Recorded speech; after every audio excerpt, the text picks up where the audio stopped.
اس بحث کا کچھ فیصلہ میں کر نہیں سکتا، گو خوب سمجھتا ہوں کہ یہ زہر ہے وہ قند، کیا فائدہ کچھ کہہ کے بنوں اور بھی معتوب، پہلے ہی خفا مجھ سے ہیں تہذیب کے فرزند، اس راز کو عورت کی بصیرت ہی کرے فاش، مجبور ہیں معذور ہیں مردان خرد مند، کیا چیز ہے آرائش و قیمت میں زیادہ، آزادی نسواں کے زمرد کا گلو بند۔ بسم اللہ الرحمن الرحیم۔ السلام علیکم ورحمۃ اللہ وبرکاتہ۔ پروگرام بانگ درا میں خوش آمدید۔ میں ہوں آپ کا میزبان عمار محبوب اور میرے ساتھ موجود ہیں احمد حاتف صدیقی صاحب۔ مارچ کا مہینہ آتا ہے، پاکستان کے اندر ایک بڑی زبردست ڈیبیٹ جو ہے وہ عورت اور اس سے متعلقہ موضوعات کے حوالے سے چھڑ جاتی ہے، اور جس کو کہنا چاہیے کہ موضوع محفل جو ہے وہ آزادی نسواں، کہ عورت کی آزادی کا جو ایک تصور ہے اس کے اوپر ایک ہمیں بحث نظر آتی ہے، اور اس میں معاشرہ جو ہے وہ مختلف طبقات میں تقسیم نظر آتا ہے۔ تو یہ ایک ایسا موضوع ہے کہ جس کی یہ شور اور غلغلہ آپ کو اب سنائی دے رہا ہے، لیکن ایسا نہیں ہے، اس سے پہلے بھی یہ موضوع اپنی گرمی جو ہے وہ دکھا چکا ہے، اور خود اقبال کے دور میں جو ہے یہ یعنی مغربی تہذیب اس وقت تو ہمارے اس کے اندر جو ہے وہ بھی اپنے قدم جما رہی تھی، اور اپنا علم و فن اور اپنا پورا نظریات جو ہیں یہ لوگ لا رہے تھے۔ تو جہاں ایک طرف اکبر نے اس کے اوپر بڑی تنقید کی، دیگر شعراء نے بھی کی، تو اقبال نے بھی اس کی مختلف چیزوں کو اٹھایا، اور ایک نظم ہے آزادی نسواں۔ تو میں احمد حاتف صاحب سے گزارش کروں گا کہ اقبال کی اس نظم کی جو تشریح ہے وہ آپ کے سامنے رکھیں۔ شکریہ۔ بسم اللہ الرحمن الرحیم۔ یہ بھی نظم ضرب کلیم کی ہے، جی جی، اور ہمارے اکثر نظموں کا انتخاب ضرب کلیم سے ہوا ہے، اور شاید اس کی وجہ یہی ہے کہ اقبال نے اسے عصر حاضر کے خلاف جنگ قرار دیا۔ اچھا، اپنے اس مجموعے کلام کو نام بھی وہ ضرب کلیم، ضرب کلیم، ہاں بالکل تشبیہ دی گئی عصائے موسوی سے، جی جی، موسیٰ کے اس کے ساتھ۔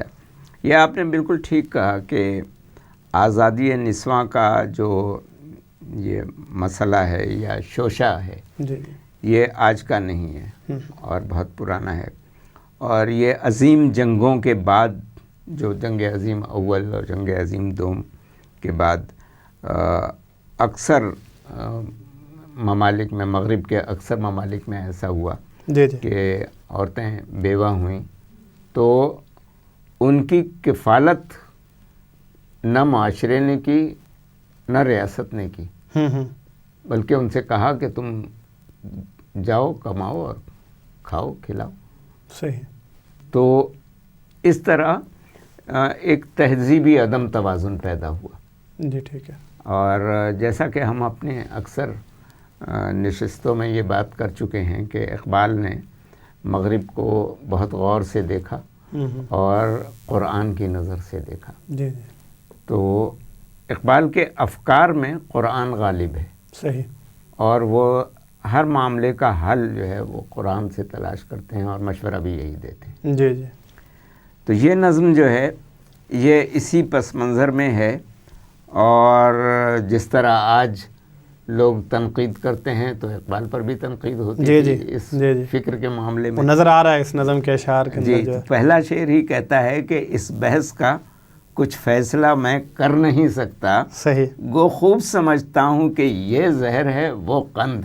اچھا، یعنی یہ جو آزادی نسواں کی بحث ہے، اس کا فیصلہ، یہ اقبال نے گویا یہ تنزن یا مزاحن یہ بات کہی ہے کہ میں نہیں فیصلہ کر سکتا، سمجھتا تو ہوں میں کہ یہ زہر ہے، اور مطلب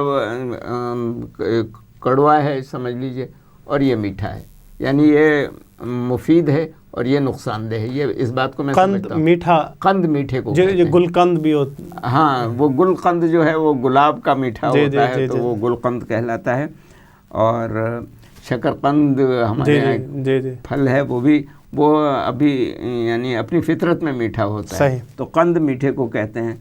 اقبال کہتے ہیں کہ میں اچھی طرح سمجھتا ہوں کہ یہ زہر ہے اور یہ میٹھا ہے، یعنی یہ مفید ہے اور یہ مضر ہے، اس کو اچھی طرح سمجھتا ہوں. اس کے باوجود میں اس بحث کا فیصلہ نہیں کر رہا ہوں. کیوں؟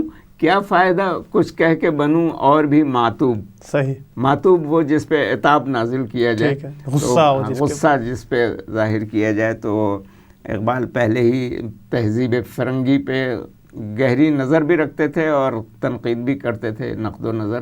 تو جو یعنی اس تہذیب کے دلدادہ جو لوگ تھے وہ اقبال سے نالاں تھے اور اقبال پہ تنقید بھی کرتے تھے. تو وہ یہ کہتے ہیں کہ کیا فائدہ کچھ کہہ کے بنوں اور بھی معتوب, پہلے ہی خفا مجھ سے ہیں تہذیب کے فرزند. صحیح. اور یہ تہذیب کے فرزند جو ہے اقبال کی اپنی ایجاد کی ہوئی اصطلاح ہے. یہ ان لوگوں کو جو مغرب سے متاثر تھے. اقبال کے پرمزاح اشعار میں سے بھی ایک شعر ملتا ہے کہ تہذیب کے مریض کو گولی سے فائدہ, صحیح, دفع مرض کے واسطے پل پیش کیجیے. پل پیش. ہاں. اچھا. تو وہ تہذیب کے مریض یا تہذیب کے فردم ان لوگوں کو کہتے ہیں کہ جو مغرب کی چکا چوند سے اور ظاہری ٹیپ ٹاپ سے متاثر ہو گئے ہیں. تو کیا فائدہ کچھ کہہ کے بنوں اور بھی معتوب, پہلے ہی خفا مجھ سے ہیں تہذیب کے فرزند.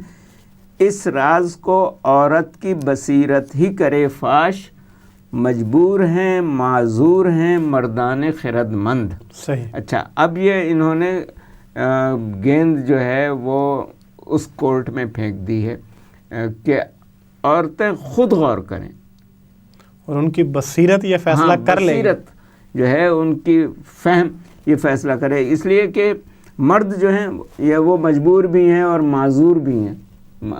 مردان خرد مند یعنی عقل مند, خرد مند کا مطلب عقل مند, کہ یہ بڑے عقل مند جو بنتے ہیں مرد, وہ یہ کہتے ہیں کہ عورت اور مرد یعنی برابر قرار دیا نا عورتوں اور مردوں کو. تو عورت کو گویا مرد بنا دیا انہوں نے, لیکن مرد کو تو عورت نہیں بنا سکے. صحیح. اس لیے کہ عورتوں کے کام تو مرد نہیں کرتا. جی, تو یہ کیسی مساوات ہے. صحیح. کہ عورت کو انہوں نے مرد بنا کر کے برابری کا درجہ دیا ہے, مساوات کا درجہ ہے, اور اس سے نسوانیت چھین لی ہے. تو اقبال یہ کہتے ہیں کہ اب عورت کی بصیرت, اس کی عقل و خرد یہ فیصلہ کرے کہ وہ آخری شعر میں آ رہا ہے, فیصلہ کرے کہ کیا چیز ہے آرائش و قیمت میں زیادہ, آزادی نسواں کہ زمرد کا گلو بند. صحیح. اچھا, زمرد کا گلو بند, زمرد آپ کو معلوم ہے کہ قیمتی پتھر ہے سبز رنگ کا, اور اس کا سبز رنگ کا جو گلو بند بنتا ہے زمرد کے پتھروں سے, بہت ہی خوبصورت ہوتا ہے. گلو بند ہار گلے میں وہ یعنی بندھ جاتا ہے. ایک ہار تو لٹکتا رہتا ہے, جی, لیکن وہ جو گلو بند ہوتا ہے, ٹھیک ہے, وہ بالکل چسپاں ہو جاتا ہے. ٹھیک ہے. تو لیکن بہت خوبصورت چیز ہوتی ہے, اور یہ یعنی بالعموم جو ہے وہ شہزادیاں, ملکہ وغیرہ جو ہے ٹھیک ہے استعمال کرتے ہیں. تو یہ علامت کے طور پر اقبال نے استعمال کیا ہے کہ زمرد کا گلو بند عورت کو کون لا کر کے دیتا ہے؟ اس کا شوہر. مرد ہی ہوگا, شوہر ہوگا یا باپ ہوگا, بھائی ہوگا, جی جی, جو لا کر کے دے گا. اور اس کو عورت رکھتے ہوئے, یعنی وہ عورت کے مقام پر رہتے ہوئے, یعنی اگر وہ بہن ہے یا بیٹی ہے یا بیوی ہے, تو یا ماں کو بھی لا کر کے بیٹا دے سکتا ہے, تو وہ عورت رہتے ہوئے اس کو لا کر کے دیتا ہے. وہ اپنے جو فطری فرائض ہیں ان کو سر انجام دے رہی ہے, اور سب کچھ اس کو گھر بیٹھے مل رہا ہے, یعنی اس کے زیب و زینت کے لیے بھی اور اس کے اخراجات کے لیے بھی. اور پھر بالخصوص ہمارے دین میں تو عورت کو ہمارے دین نے کسی طرح بھی اس کو یعنی معاشی طور پر ذمہ دار ہی نہیں ٹھہرایا. جی ہاں, عورت کو کہ وہ اپنے بیٹے کے لیے کمائے گی یا شوہر کے لیے کمائے گی یا بھائی کے لیے کمائے گی, اس کو ذمہ داری نہیں دی ہے, معاشی ذمہ داری. مردوں کو ہر ایک کو یہ ذمہ داری دی ہے کہ وہ معاشی طور پر عورت کی کفالت کریں گے, خواہ وہ بیوی ہو یا بہن ہو یا بیٹی ہو یا ماں ہو, اس کی معاشی کفالت کی ذمہ داری مرد کے اوپر ہے.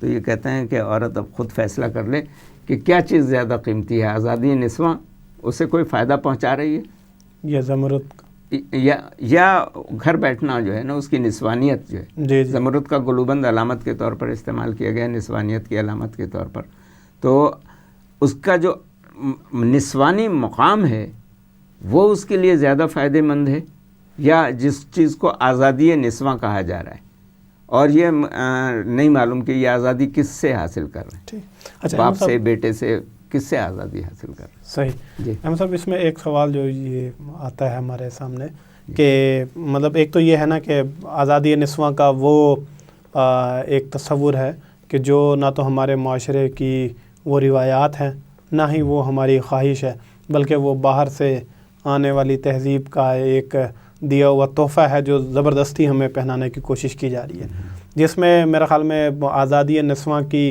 آڑ میں جو ہے وہ اصل میں تو عورت کو جو ہے وہ برسر بازار لا کے کھڑے کرنے کی ایک کوشش ہے، اور اس سے اس کی نسوانیت چھیننے کی اور اس سے اس مقام پہ لے جانے کی ایک کوشش ہے. اچھا، دوسری طرف ایک اور بھی ہمارا چونکہ بر صغیر کے جو مسلمان ہیں ان کا ایک اپنا کانٹیکسٹ ہے، اور خاص طور پہ مطلب یہ جو مذہب کی ایک ہم اب ظاہر مسلمان ہوئے، لیکن مسلمان ہونے سے پہلے ہمارا جو ایک اس علاقے کی اپنا ایک وہ موجود ہے جس کے اندر عورت کو کمتر سمجھنا. یعنی ایک تو یہ ہے کہ عورت کو لا کے بازار کے اندر پیش کرتی ہے، اس کو تو ہم ریجیکٹ کر رہے ہیں، اس کو تو ہم قبول نہیں کر رہے ہیں ہماری سوسائٹی. لیکن دوسرا ایک تصور ہے کہ جو ہماری اپنے کہیں کلچر میں کہیں سے مل گیا ہمیں، اور وہ چلتا چلا آ رہا ہے باوجود اس کے کہ ہماری اس تہذیب نے اس علاقے نے اسلام کو قبول کیا، اور اس میں عورت کو ایک کمتر سمجھنا، اور اس ساری ہماری کوئی ڈسکشن کا کوئی یہ فائدہ مطلب وہ یہ نظریات اٹھائے اس سے کہ مطلب کہ تو ایک دوسرے درجے کی یا ایک ادنا مطلب دوسرے درجے سے ہٹ کے میں یہ کہتا ہوں ادنا درجہ اس کو سمجھنا اور اس مقام پہ لے کے جانا. تو اس کو آپ مطلب کیسے دیکھتے ہیں؟ اس پہ بات تو بہت لمبی ہو جائے گی، اور اس پہ انشاءاللہ آگے بھی ہم آئندہ بھی اس پہ گفتگو کریں گے. یہاں ایک بات یہ واضح رہنی چاہیے کہ دنیا کی جتنی بھی تہذیبیں ہیں، یونانی تہذیب ہے یا بھارت کی ہندو تہذیب ہے یا مصری تہذیب کو لے لیں، جتنی بھی تہذیبیں ہیں انہوں نے عورت کو کمتر ہی سمجھا ہے. صحیح. اور اس پہ بڑی ایرانی تہذیب میں بھی جی اس پہ انشاءاللہ گفتگو ہو جائے گی. یہ صرف ہمارا دین ہے جو عورت کو برابر لا کر کے کھڑا کرتا ہے، ٹھیک. اور یہ کہتا ہے کہ مردوں کے لیے ان کے اعمال، عورتوں کے لیے ان کے اعمال، صحیح. کوئی کسی کے عمل کا ذمہ دار نہیں ہے. اور عورت خود مختار ہے، ایک شخصیت رکھتی ہے، ایک پرسنالٹی رکھتی ہے. وہ جس طرح ہندو مائتھولوجی میں کہ عورت کی اپنی پرسنالٹی نہیں ہے، اس کا جو پتی ہے اگر وہ مر گیا ہے تو وہ اس کے ساتھ ستی ہو جائے گی، اس کا وجود اس سے جڑا ہوا ہے. تو یہ ایک الگ موضوع ہے، اس پہ انشاءاللہ بات ہوگی کہ ہمارا صرف ہمارا دین جو ہے جی جی وہ عورت کو انسان سمجھتا ہے. صحیح. باقی سب نے کسی نے شو پیس بنایا ہوا ہے، کسی نے جن سے بازار بنا لیا ہے، کسی نے گناہوں کی پوٹ قرار دیا ہے. تو لیکن آزادی نسواں جو اس نظم کا موضوع ہے وہ عورت کو عورت نہ رہنے دینا ہے. جی جی جی. تو اس میں انہوں نے اقبال نے اس نظم میں خود عورتوں سے کہا ہے کہ وہ فیصلہ کریں کہ وہ عورت رہ کر کے زیادہ فائدہ مند کیا چیز ہے، آرائش و قیمت میں زیادہ. آرائش کا مطلب ان کی جو خوبصورتی، ان کا حسن وغیرہ جو ہے وہ کس معاملے میں زیادہ ہے، مرد بن کر کام کرنے میں، مزدور بننے میں ہے جی جی زیادہ فائدہ ہے، یا عورت بن کر کے گھر کی ملکہ، یعنی گھر جو ہے وہ خود ایک انڈسٹری ہے، صحیح، اس کو سنبھالنا جو ہے جی جی وہ زیادہ بہتر ہے یا مرد بننا بہتر ہے. تو یہ سوال ہے اس کے اندر. صحیح. آپ بڑا خوبصورت اختتام کیا. احمد صاحب نے کہا کہ اگر انڈسٹری چلانا ہی کوئی بہت بڑا کارنامہ تو آپ گھر کا نام انڈسٹری رکھیے اور خوب چلائیے، اور اس میں جس اعلیٰ پوزیشن پہ آپ پہنچ سکتی ہیں وہاں پہ پہنچیے، اور اس کا انعام جو ہے پھر اللہ کے ہاں بھی موجود ہے. اور یہ وہ فرض ہے کہ جس کے لیے ہمیں ہمارے دین نے جو ہے وہ ہمیں سکھایا، اور نبی مہربان صلی اللہ علیہ وسلم کی تعلیمات اس کے حوالے سے موجود ہیں. آپ سے ملاقات ہوگی اگلی نشست میں انشاءاللہ. السلام علیکم ورحمۃ اللہ.